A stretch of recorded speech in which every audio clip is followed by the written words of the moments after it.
ಇನ್ನು DCM DK Shivakumar ವಿರುದ್ಧ ನೇರ ಕದನಕ್ಕೆ ಇಳಿದಿದ್ದಾರೆ ಸಿದ್ದು ಆಪ್ತ ಕೆಎನ್ ರಾಜಣ್ಣ.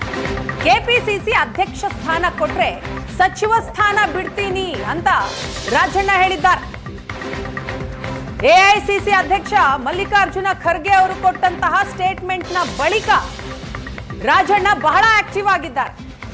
ಕೆಪಿಸಿಸಿ ಅಧ್ಯಕ್ಷ ಸ್ಥಾನ ಕೊಟ್ರೆ ಸಚಿವ ಸ್ಥಾನ ಬಿಡ್ತೀನಿ ಅಂತ ಹೇಳಿದ್ದಾರೆ.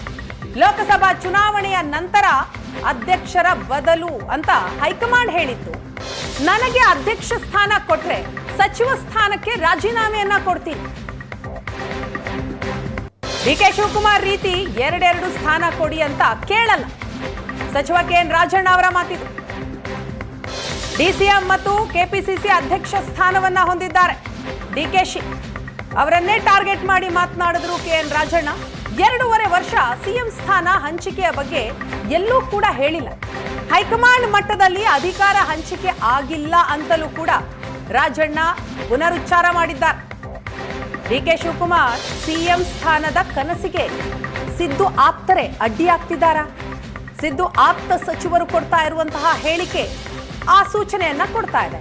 ಹೈಕಮಾಂಡ್ನ ಒಪ್ಪಿಗೆ ಪಡೆದೇ ಶೋಷಿತರ ಸಮಾವೇಶವನ್ನ ಮಾಡ್ತೀವಿ. ಸಿದ್ದರಾಮಯ್ಯ ಶಕ್ತಿ ಪ್ರದರ್ಶನಕ್ಕೆ ಶೋಷಿತರ ಹೆಸರಿನಲ್ಲಿ ಸಮಾವೇಶ.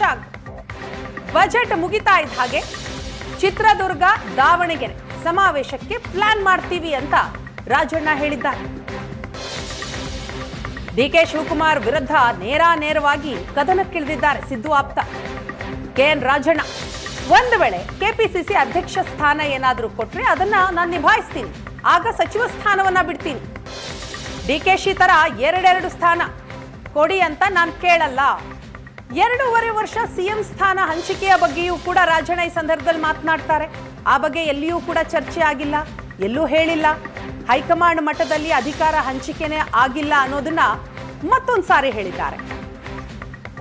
ಆ ಮಾತನ್ನ ಹೇಳೋ ಮುಖಾಂತರ ಡಿಕೆ ಶಿವಕುಮಾರ್ ಅವರ ಸಿಎಂ ಸ್ಥಾನದ ಕನಸಿಗೆ ಸಿದ್ದು ಆಪ್ತರೇ ಅಡ್ಡಿ ಆಗ್ತಾರೆ ಅನ್ನುವಂತಹ ಸೂಚನೆಯನ್ನ ರವಾನಿಸಿದಂಗಿದೆ.